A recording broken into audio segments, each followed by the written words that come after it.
नमस्कार। प्रथम तर थोडा उशीर झाला आपल्या ही बैठक सुरू व्हायला, ह्याबद्दल क्षमा मागतो। मतदारसंघ मोठा आहे। आमचे जिल्हा अध्यक्ष विक्रमदादा सावंत हे जवळजवळ 100-125 किलोमीटर अंतर पार करून इथं येतात, त्यामुळे यायला आम्हाला जमायला थोडा वेळ झाला, याबद्दल सगळ्यांची मी क्षमा मागतो।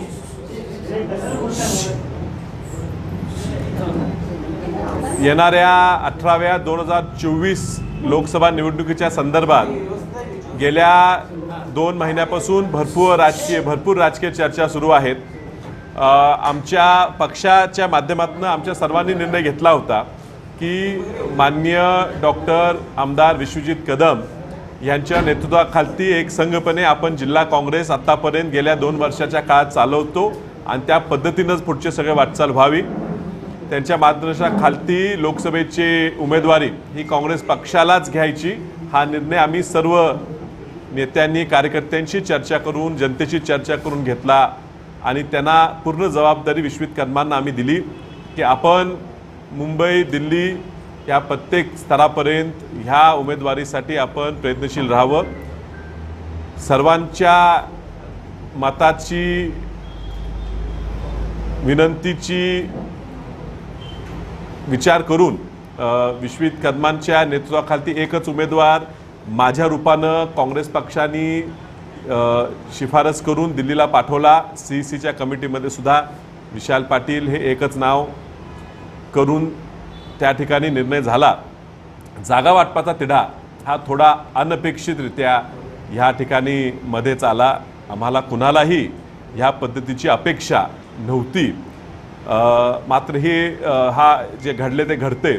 तरीसुद्धा कुणी का जागा मागितली, कशी मागितली, ह्या कुठल्याही वादात न पडता एक संयम आमच्या सर्व जिल्हा नेत्यांनी पाळला। आमदार विक्रमदादा असतील, जयश्रीताई वहिनी असतील, आमचे जिल्हा शहर अध्यक्ष पृथ्वीराज पाटील असतील, सर्व कार्यकर्ते असतील, आम्ही कुणीही मी सुद्धा कुठलंही वक्तव्य केलं नाही। मात्र गेल्या काही दिवसांपासून सांगलीविषयी प्रसार माध्यमांमधनं खूप मोठी चर्चा होताना दिसून आलेली आहे।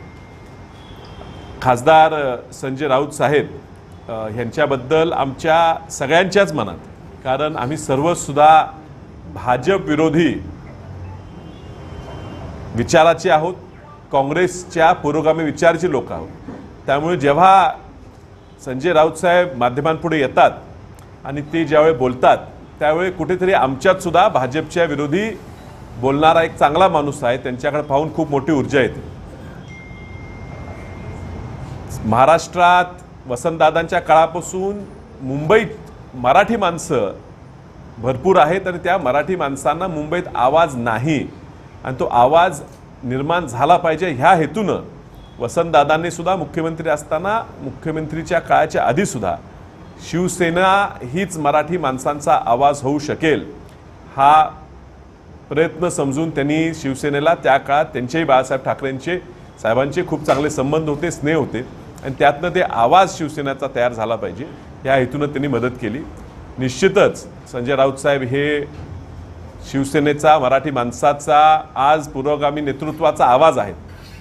मात्र हा आवाज सांगलीकरांनी त्यांना दिला, तोच आवाज सांगलीकरांच्या विरोधात येऊन सांगलीत वापरला गेला आणि त्यामुळे थोडी खंत आमच्या सगळ्यांच्या मनात त्या ठिकाणी जाणवते आणि त्यामुळे आज या ठिकाणी बोलायला आलेलो आहे। कुठला दुसरा विषय आज चर्चेचा नाही आहे। खासदार साहेबांनी आमच्या नेते विश्वजित कदम साहेब यांचा प्रत्यक्ष अप्रत्यक्षरित्या त्यांच्याबद्दल काहीतरी बोलणी केली आणि आजपर्यंत आम्ही थांबलेलो, आजपर्यंत विश्वजित कदम जे माध्यमांपुढे बोलत होते, जी सांगलीच्या जागेबद्दल भावना मांडत होते, ती काय भावना त्यांची एकट्याची वैयक्तिक नव्हती, ती माझी, दादांची, वहिनींची, बाबांची, ती सांगली काँग्रेसच्या प्रत्येक कार्यकर्त्याची, ती सांगलीच्या प्रत्येक जनतेचा आवाज म्हणणं हे विश्वजित कदम मांडत होते। आणि अशी मांडणी करत असताना त्यांच्यावर काहीतरी संशय निर्माण करून बोलणं, त्यांच्या विरोधात बोलणं हे युती धर्माला शोभेचं आहे असं मला वाटत नाही। विश्वजित कदमांनी कुठल्या तरी पक्षात जाणार आहेत, फुटणार आहेत अशी त्यांच्याबद्दल कुणीतरी बोलणं आपल्याच पक्षाचं, आज विश्वजित कदम आमच्या काँग्रेस पक्षाचे ज्येष्ठ नेते आहेत, ते आमच्या स्टार कॅम्पेनर, स्टार प्रचारक आहेत। गेल्या 3 दिवसापासून विदर्भात काँग्रेसच्या आणि इतर आघाडीच्या मित्रपक्षांच्या उमेदवाराच्या प्रचारासाठी ते सुद्धा गावी गावी आज फिरतात, त्या ठिकाणी ह्या आघाडीला निवडून येण्यासाठी प्रयत्न करतात. अशा व्यक्तीबद्दल आपल्याच आघाडीच्या एका व्यक्तीने बोलावं आणि आपल्याच कार्यकर्त्याच्या नेत्याचं विटंबना किंबहुना त्यांना कुठेतरी कमीपणा लोकांपुढे घ्यावा लागेल. त्यांनी प्रचार पुढे काँग्रेसचा करत असताना, शिवसेनेचा करत असताना, राष्ट्रवादी पवारसाहेबांच्या पक्षाचं करत असताना त्यांना कुठलं त्याचा आवाज कमी होईल अशी वल्गना करणं अत्यंत दुर्दैवी आहे. मी पुन्हा सांगतो, अत्यंत आदर शिवसेना पक्षाचा, उद्धव ठाकरे साहेबांचा, पूर्ण त्यांच्या कुटुंबियांचा, संजय राऊत साहेबांचा आमच्या प्रत्येकाच्या मनात आहे. पण ही जी घडली गोष्ट ती पूर्ण अनपेक्षित होती. ते असं का बोलले, एवढं त्यांनी हे का मनावर लावून घेतलं, हा सांगलीचा विषय हा तुमच्या बंद खोलीत चालला पाहिजे होता. तो बाहेर आला म्हणून विश्वित कदमांनी त्याला उलट उत्तर दिलं की ही जागा आमची आहे. कुठेही वैयक्तिक पातळीवर आमच्याकडून प्रयत्न झाले नाहीत हा मुद्दा नेण्यासाठी. मात्र रोज रोज हा मुद्दा खूप ताणला गेला. ही उमेदवारी कदाचित उद्या मुहूर्तावर जाहीर होईल, ते आमच्या बाजूनेच होईल असा आम्हाला विश्वास आहे. विश्वित कदम त्यासाठी प्रयत्न अजूनही करतायत असा आम्हाला विश्वास आहे. आता हा निर्णय व्हायच्या आधी सांगलीत यायचं कारण काय? राज्यात निवडणूक लागलेली आहे, देशात राऊत साहेबांची मागणी आहे की त्यांनी बाहेर येऊन भाषणं करावीत. त्यातले 2-3 दिवस ह्या ठिकाणी का वाया घालवावे हे अजून आम्हाला कोडं सुटलेलं नाही आहे. तरी किंबहुना त्यांनी आता येऊन गेलेत 2-3 दिवस, त्यांनी सुद्धा ही परिस्थिती बघितली आहे. आणि त्यामुळे मला विश्वास वाटतो की त्यांना सुद्धा अंदाज हा आला असेल सांगलीची परिस्थिती काय आहे, सांगलीच्या जनतेला काय पाहिजे, सांगली कुणाची हे आम्ही नेहमी म्हणतोच, पण ती आहे कुणाची हे उत्तर कदाचित त्यांना जनतेने दिलं असेल. आणि म्हणून त्यांच्या हट्टात बदल झाला असेल, त्यांचं मन परिवर्तन झालं असेल अशी मी अपेक्षा करतो. आणि उद्या लागणाऱ्या निकालानंतरच पुढच्या गोष्टीवर आपण चर्चा करू.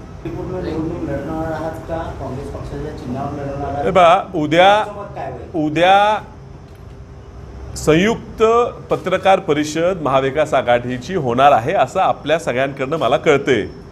आणि म्हणून एवढे दिवस थांबलाय आणि एक दिवस थांबूया, पुढे बघूया काय होतं, मग निर्णय घेऊया. शिवसेनेने एवढा हट्ट धरण्यामागे काय वाटतं, काय असेल त्याच्या मागे कारण? तर हे बघा, आता सांगलीत गेल्या 5 वर्षापासून भाजप आणि भाजपचे खासदार किती अपयशी आहेत, किती स्वार्थी आहेत, लोकांसाठी कामात ते किती कमी पडलेले आहेत हे दाखवण्यात आम्हाला यश आलेलं आहे. जनतेपुढे हा मुद्दा नेण्याचा इतर मतदारसंघात काय झालं आम्हाला माहीत नाही, पण ह्या सांगली मतदारसंघात भाजप किती अपयशी आहे हे दाखवण्यात काँग्रेस पक्षाला यश आलेलं आहे. आणि म्हणून ह्या ठिकाणी भाजपचा पराभव 100% निश्चित आहे हे आम्ही दाखवून दिलं आहे. ह्या परिस्थितीत आघाडीत शिवसेनाच काय, आमच्या आघाडीत असलेल्या इतर पक्षांना सुद्धा वाटणं स्वाभाविक आहे की एवढं चांगलं रान काँग्रेसने पेटवले, त्या पेटवलेल्या रानात आपण सुद्धा आपला उमेदवार निवडून आणावा प्रयत्न करण्यात काही चुकीचं नाही आहे. तर त्यांनी मागणी केली, आम्ही काही चूक समजत नाही. सर्वांचं तिकीट वाटत होतं देशाचं वगैरे, आता त्यांच्या नातवाला एवढं वेटिंग का करावं लागतं? साहेब, राजकीय परिस्थिती बदलत असते. असा एका दिवसात 4 दिवसात हाच घडलेला प्रकार नाही आहे. आणि कित्येक वर्ष आम्ही पाहतो की प्रत्येक वेळ उमेदवारीला आम्हाला त्रास होतो, मात्र जनता त्या त्रासातून जेव्हा आम्हाला उमेदवारी मिळते आम्ही लढतो, ते आमच्या पाठीशी राहते. आम्ही सुद्धा पूर्ण आयुष्य आमचं ह्या सांगलीच्या जनतेच्या विकास करण्यासाठीच वाहून घेतलेलं आहे. आणि पुढेही निर्णय काय हो, निकाल काय हो, आम्ही ह्यातच राहणार आहे. आणि त्यामुळे त्रास होतो, कदाचित अजूनही होईल.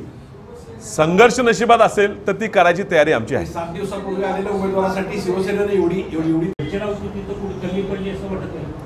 हे पहा, निकाल लागल्यावर कमी पडलो का जास्त पडलो हे कळणार. त्यामुळे आज निकाल लागला नाही, उद्या आहे. निकाल लागल्यावर मग कमी पडलो का जादा झालो ते उद्या बोलायचं. आज बोलायचं कारण काय? एवढा संयम, कमालीचा संयम ठेवला होता, लोक चिडायला लागले. त्यांचा तेवढी आक्रमकता होती. तुम्ही आता आश्वासित काय करणार आहे? साहेब, मी काय सांगतो माहिती आहे का, एक मुळात मी सांगलीचा आहे, मी सांगलीचा आहे, माझ्या कुटुंब सांगलीचं आहे, आम्ही सगळे सांगलीच आहोत. ह्या सांगलीची परंपरा वेगळी आहे. आम्ही सुसंस्कृत सांगली आहे. आपल्या सांगलीला पूर्वीपासून नेतृत्व हे संयमीच मिळालेलं आहे आणि असंच नेतृत्व सांगलीने स्वीकारलेलं आहे. मुंबईत काय जे चालते, मुंबईत कसं बोलून चालते ते कदाचित सांगली स्वीकारत नाही, हे पूर्वी पाहिलेलं आहे. आणि त्यामुळे आम्ही सुसंस्कृत सांगलीचे असल्यामुळे आम्ही संयम पाळणं हे स्वाभाविक आहे. श्रद्धा आणि सबुरी ह्या निकषावर आमचं कामकाज चालू आहे. चांगला निर्णय होईल. विरोधी उमेदवार मी 2 पैलवानांना पराभूत करायचा मला अनुभव आहे असं म्हणत पुढे चाललाय ना प्रचारात. त्याचं नाही, अभिनंदन आहे. त्यांनी मला आव्हान दिलं, ह्याबद्दलही मी लवकरच बोलणार आहे. आणि त्यांनी तसं त्यांचं म्हणणं असेल, एवढी त्यांची ताकद आहे आणि त्यांचं खूप काम जोरात आहे, तर त्यांनीही जो तो पक्षाचा कवच अंगावर घालून पुढे लढायला यायचं म्हणतात, त्यांनी तो कवच बाजूला सरकावा.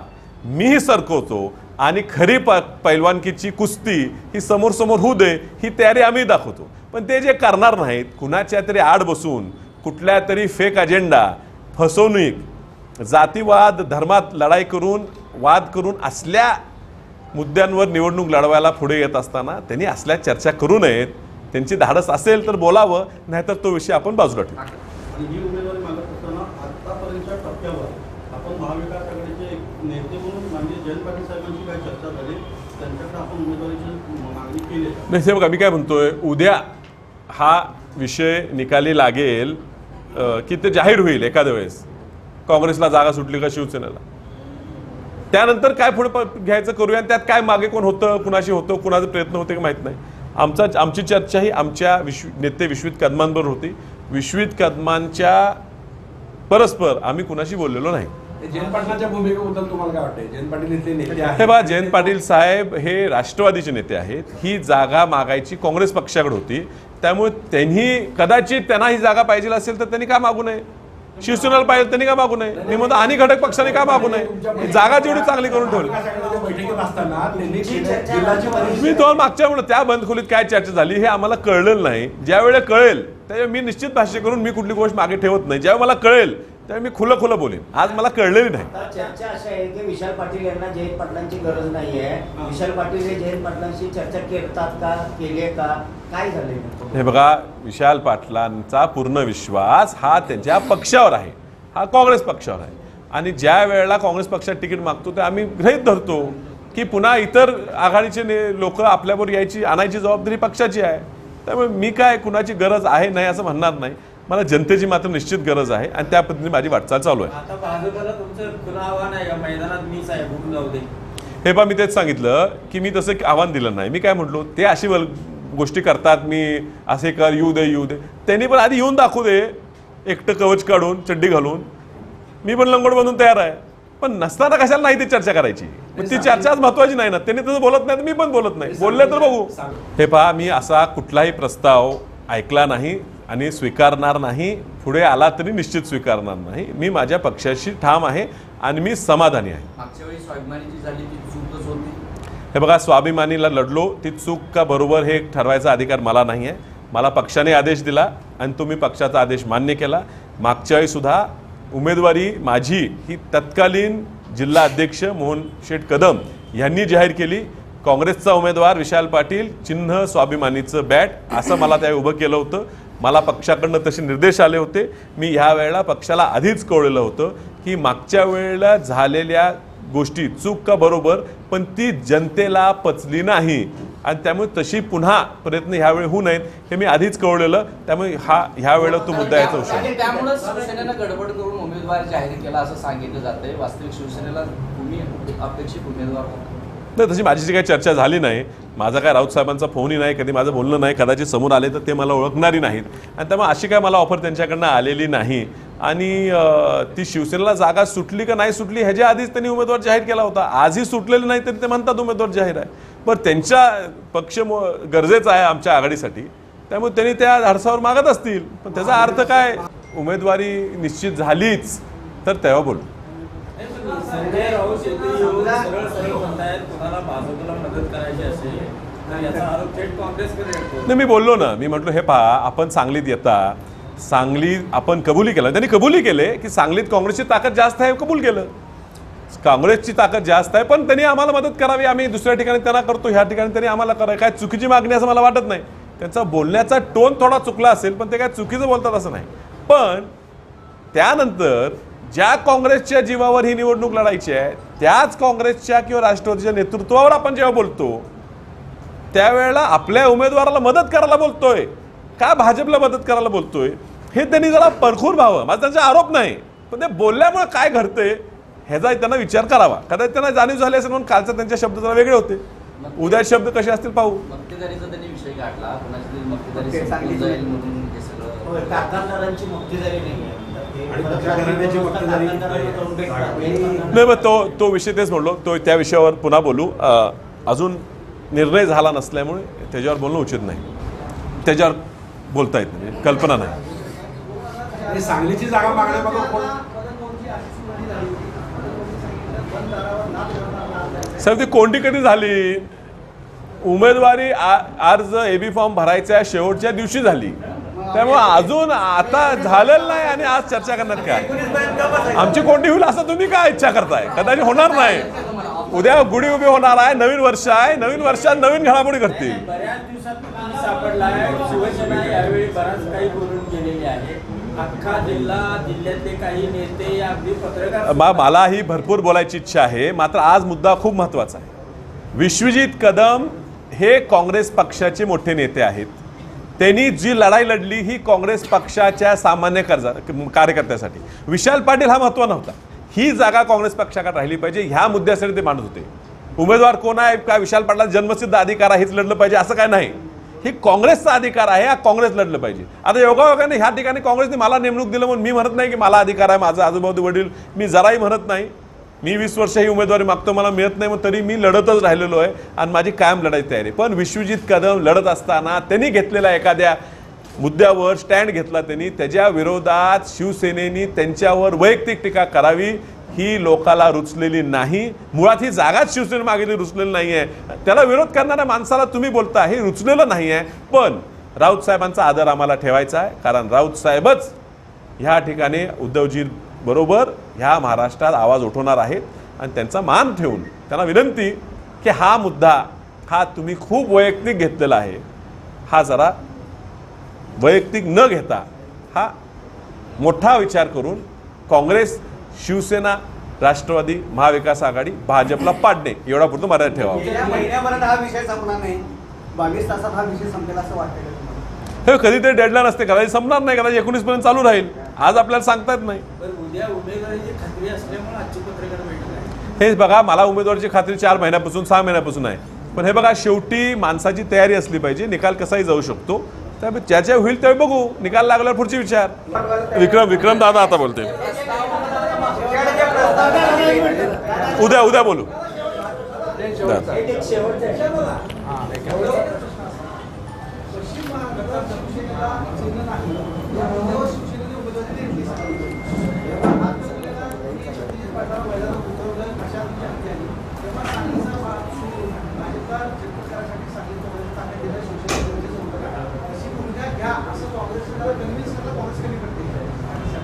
हे बघा, अजून निकाल झाला नाही म्हणून कमी पडलं का जास्त ते सांगता येत नाही. मी पुन्हा एकदा सांगतो, हो, ह्या ठिकाणी काँग्रेसलाच ताकद दिली पाहिजे ह्या मतावर आम्ही सर्व ठाम आहोत. आणि विश्वजित कदमांनी त्यासाठी चांगले प्रयत्न केलेले हे लोकांनी बघितलेले आहेत. ते प्रेस पुढे येत होते त्या कारणासाठीच येत होते की दाखवण्यासाठी. त्यामुळे जनतेचा आवाज त्यांनी लोकांपर्यंत पोहोचवायचा, माध्यमांपुढे पोहोचवायचं काम त्यांनी विश्वजित कदमांनी केलं. पश्चिम महाराष्ट्राला जागा नव्हती असं नाही, मिक्स कोणते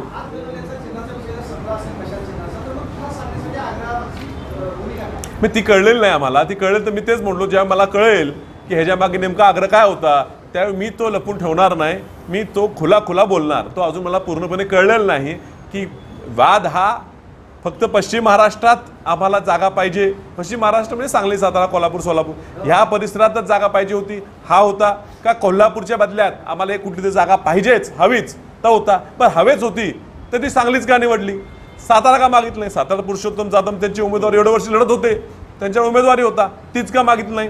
सोलापूर का मागितलं नाही? सोलापूर काँग्रेसकडे होती, सोलापूर ही पडली होती. महाराष्ट्रात सांगली हा असा मतदारसंघ आहे जो 16 वेळा काँग्रेस जिंकलेली आहे.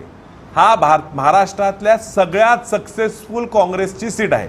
16 वेळा ही आणि नंदुरबार या 2च जागा अशा आहेत ज्या 16 वेळा, 17 लोकसभा झालेत, निवडणुका जादा झाल्या असतील, 16 वेळा जिंकलेली सांगलीची सीट आहे.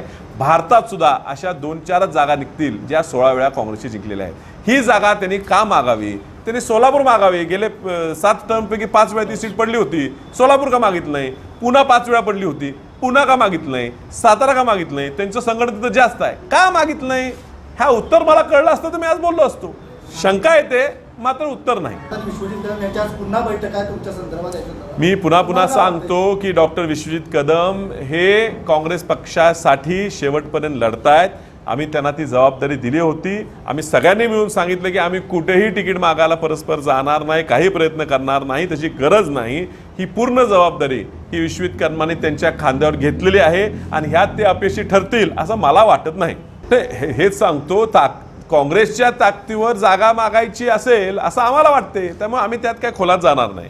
ह्याच्या मागे कोण आहे, का षडयंत्र आहे का नाही आहे, हे निकाल लागल्यावर पुन्हा अभ्यास करायचा. आज संयुक्तपणे जायचं आहे, सगळ्यांना घेऊन सोबत जायचं आहे. भाजपचा पाडाव करणं हा महत्त्वाचा मुद्दा आहे.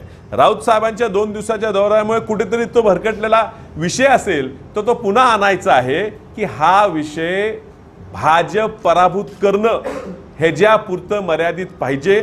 आपल्या अंतर्गत हेवी दावे त्यांनी विसरावेत. हा पर्सनल इगो कुणी करून घेऊ नये.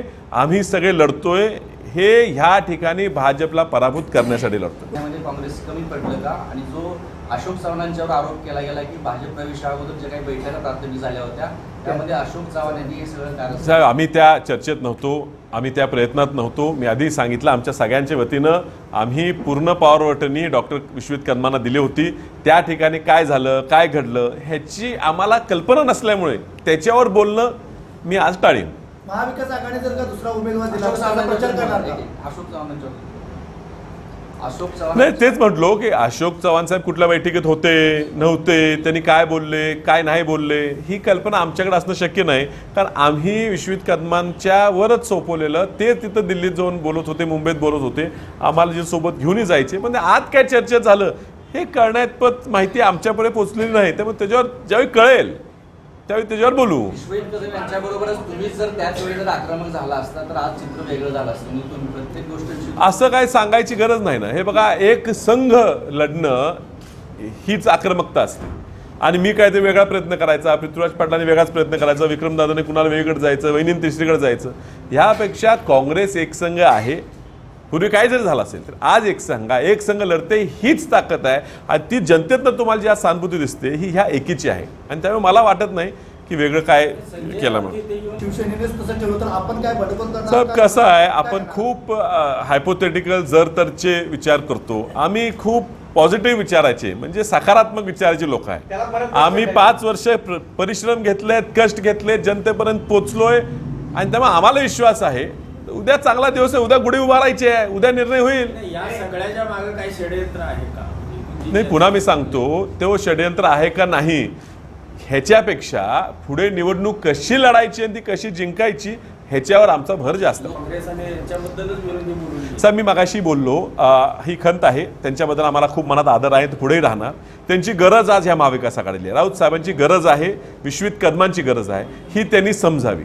जशी त्यांची गरज महाविकास आघाडीला आहे भाजपचा पराभव करण्यासाठी, त्यांचा आवाज महत्त्वाचा आहे. त्यांचा आवाज आज त्यांनी सुद्धा भाजपच्या ह्या यंत्रणेच्या विरोधात लढा दिलाय. त्यांना त्यात त्रास झाला राऊत साहेबांना आणि त्या त्रास सहन करून सुद्धा ते आज त्यांचा मुद्दा मांडतात. त्याच पद्धतीनं डॉक्टर विश्वजित कदमांना सुद्धा वेगवेगळ्या पद्धतीनं ह्या भाजपच्या सरकारने त्रास दिलेला आहे आणि ते सुद्धा आजही दटून लढतात. आणि त्यामुळे त्यांची सुद्धा आपण मान ठेवायची जबाबदारी ठेवली पाहिजे. झालेली असेल चूक त्यांनी सुधारावी आणि पुढे आपण सगळ्यांनी कामाला लागावं. नाही काँग्रेसचं त्याला योग्य ती ताकद लावली नाही. हे पहा, ते शिवसेनेचं कौतुक आहे की त्यांनी 7 दिवसापूर्वी त्यांच्या पक्षात नसलेल्या व्यक्तीला पक्षात प्रवेश करून त्याच्यासाठी एवढा रान पेटवलं. का पेटवलं, त्याच्यामागे काय कारण आहे हे तुम्ही प्रश्न विचारता. मला माहीत असते तर मी उत्तर दिलं असतं. भाजपकडे जाता जाता वंचित मार्फत शिवसेनेत प्रवेश केलेल्या व्यक्तीसाठी ते एवढं लढतात. मला वाटते त्याच पद्धतीनं आत्तापर्यंत तरी वसंतदादा घरासाठी आम्ही प्रामाणिक काँग्रेस पक्षावर राहिलेलो आहे, एवढे वर्षांच्यावर राहिलेलो आणि आजही राहतो. कुठल्याही प्रलोभनांना, कुठल्याही सत्तेच्या हौसापोटी आम्ही कुठे गेलेलो नाही. म्हणून आमचा काँग्रेसमध्ये अजूनही मान शिल्लक असेल असं आम्हाला वाटते. आणि ते दिसेल एका दोन दिवसात. आणि महाविकास आघाडी आणि शिवसेनेच्या ठाकरे गटाची जी मदत दुखावली गेली तुम्हाला वाटते का पुढच्या काळात ते जुळतील असं? हे बघा, मी तुम्हाला सांगतो ना, ह्या सांगली जिल्ह्यात स्वर्गीय बाळासाहेब ठाकरे साहेबांचा मोठ्या प्रमाणात सहानुभूती असणारा वर्ग आहे. मग त्यांच्यावर खूप सहानुभूती आहे. त्याचं प्रमुख कारण की वसंतदादांची आणि त्यांचे असलेले संबंध, आणि त्यामुळे ती सहानुभूती ठाकरे कुटुंबियांची वसंतदादा कुटुंबियांशी निगडीत आहे. आणि म्हणून मी विनंती करीन की आपल्या कुठल्या ते वक्तव्यामुळे ह्या ठिकाणी आदर असलेल्या ठाकरे कुटुंबियांबद्दल सांगलीच्या जनतेत असलेली सहानुभूती कमी होऊ नये असेच वक्तव्य ह्या पुढच्या काळात शिवसेनेच्या नेत्यांनी करावेत. आणि पुढचा विचार भाजप विरोधी विचार, ह्याच्या पुढचं विकासाचा विचार, एवढा पुढचं राजकारण करावं. पुन्हा एकदा शिवसेनेच्या खांद्यावर बंदूक घेऊन शिवसेनेच्या चंद्रकांत पाटलांना तिकीट देते प्रवेश करून. आता या सगळ्यामध्ये विशाल पाटील असेल किंवा काँग्रेस असेल, तुमचं करेक्ट कार्यक्रम कोण करतंय का? हे पहा, आम्हाला स्वतःच्या कर्तृत्वावर जनतेच्या प्रेमावर विश्वास आहे.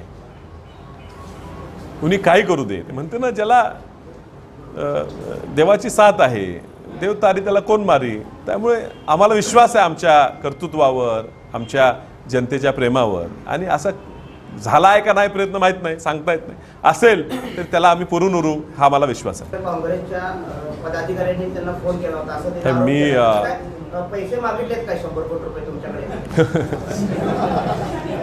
हे बघा, निवडणुकीच्या काळात भाजप हा काँग्रेसच्या उमेदवाराला घाबरलेला आहे. आणि त्यामुळे कुठलाही दबावतंत्र टाकून ह्या ठिकाणी काँग्रेसनी लढू नये ह्यासाठी खासदारांनी आणि भाजपनी देव पाण्यात ठेवलेले आहेत. हे प्रयत्न करत राहतात. त्यातला हा एक भाग आहे हे आम्ही समजतो. त्यामुळे त्यांच्या बोलण्याला आम्ही सिरियसली गांभीर्यपूर्ण घेत नाही आणि शिवसेनेनेही घेऊ नये असं मला वाटतं. कुणाशी सांगली दिलेली नाही, त्यामुळे देण्यापूर्वी कुणी संपर्क साधला होता? नाही, राऊत साहेबांची माझं बोलणं नाही. मला फोनही आला नाही, माझ्या फोनवर मिस्ड कॉलही दिसत नाही. तुम्हाला राज्यसभेवर पाठवून ही जागा तुम्ही सोडावी असा त्यांचा माझ्याकडे तसा प्रस्ताव आला नाही, त्यामुळे मला न आलेल्या प्रस्तावावर मी बोलू शकत नाही.